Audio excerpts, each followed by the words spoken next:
Is the Lumix S1II a direct competitor to the Sony FX3? I think so.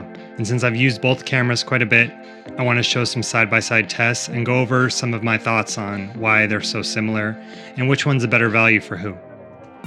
So first off, I wanted to talk about IBIS. With the IBIS on the FX3 and the Lumix S1II, to me there's a clear winner in IBIS, and most people who have never used Lumix IBIS have no idea how good it is. So on the FX3, even though it does have its own stabilization and it's got active stabilization, I feel like the flavors of Lumix have way more stabilization, and on this camera I feel like it surpasses the S5II, the S1H, or any of the older bodies. So you can see here in this video there's active stabilization on and IBIS standard with body stabilization on, and I see a huge difference. My friend who's the owner of the FX3 that we're using here, he noticed it as well while using the Lumix. Now the active stabilization is pretty good in the FX3, and I will say that the Lumix has a slight crop, even though if you use native Lumix lenses, that crop is not as big. I think it's cropless IBIS, so that helps. But definitely when you put the Lumix camera into a high IBIS, you can definitely see a huge difference. It's almost gimbal-like. With that said, the Sony's IBIS is pretty good. It's definitely better than Canon and any other brand besides Lumix.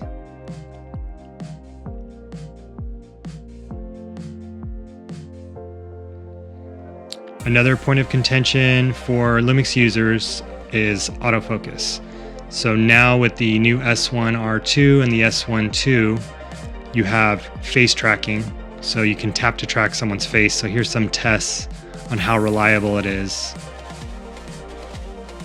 And in my opinion, some situations it was more reliable than the Sony. And other situations I felt like the Sony beats it by object tracking. Object tracking is something that is a big talk online. I don't personally use it much, but that's something that a lot of people are wanting in a mirrorless camera. As you can see here, it locks on pretty good.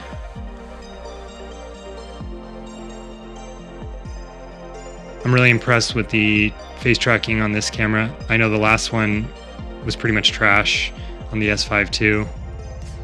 I use a lot of middle point tracking, where you set the tracking area to the middle of the frame, and that seems to work really well for me.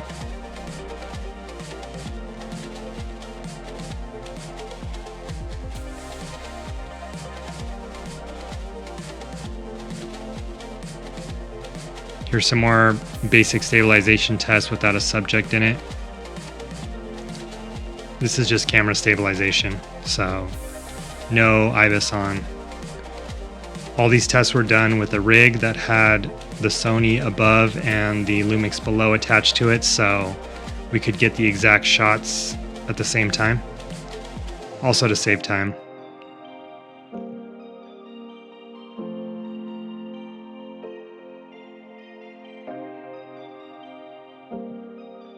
Here's a test of the dynamic range, just a more practical out in the sun test.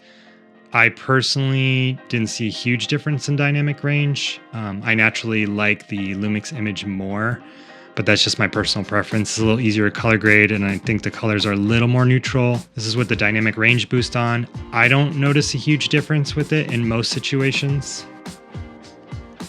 When it comes to stabilization, I definitely prefer the Lumix camera over Sony. Though Sony is really good, it also has the gyro data, which I have no interest in using. Anything to add more work in post for me, for as much as we work, doesn't really make sense. So for other people, that's something that's really important to them, and they want crazy smooth IBIS and they want to do it in post-production, perfect. I think the FX3 is perfect for that. And then this test I'm really excited about. This is the low light test. One of the reasons we got the S1II and S1R2 was for better low light. I have used a lot of Sonys at 12,800 for really dark situations and live events, but I don't really care to trade systems. I'm really happy with Lumix, so for me it's not really worth it to get rid of all my lenses and all my camera bodies just to trade over to Sony. So all these tests are not scientific at all. I just took my friend into a parking lot and it was very poorly lit.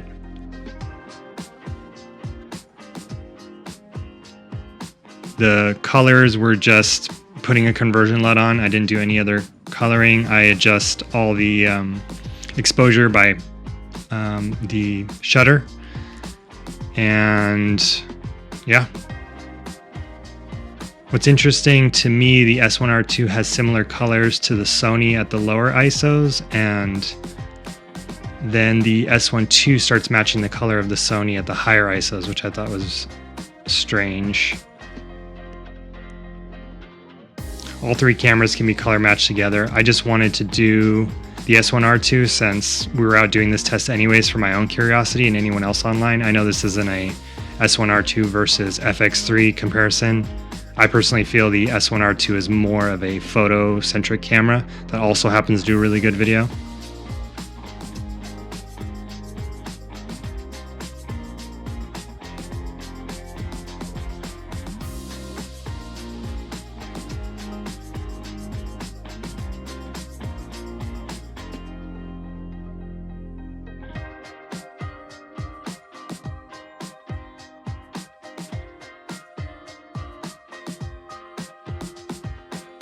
The thing that really bugged me about the FX3 and the A7S III is the dual native ISOs.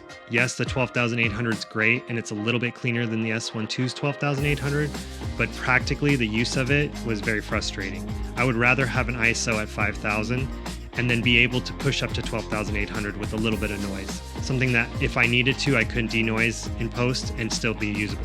So the difference is that, in my opinion, that would matter to me is with the Lumix S1II, you get cinema features such as false color, waveform, open gate at 60 frames a second, anamorphic D-squeeze, anamorphic IBIS, RE log, and the price point.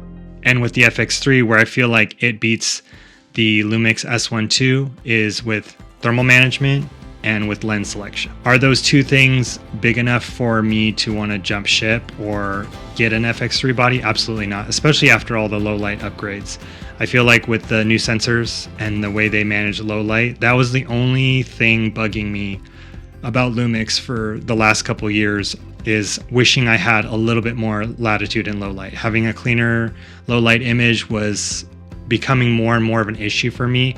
And a lot of these live events we've been shooting lately, they don't want us bringing lighting. And so having to go into a room that's pretty dark and they want to keep the mood, really difficult to just blast the ISO. And then some things don't denoise. I mean, if you're blasting a camera way beyond what it should be in ISO, it looks like crap. Let's talk about value. Which one's the better value?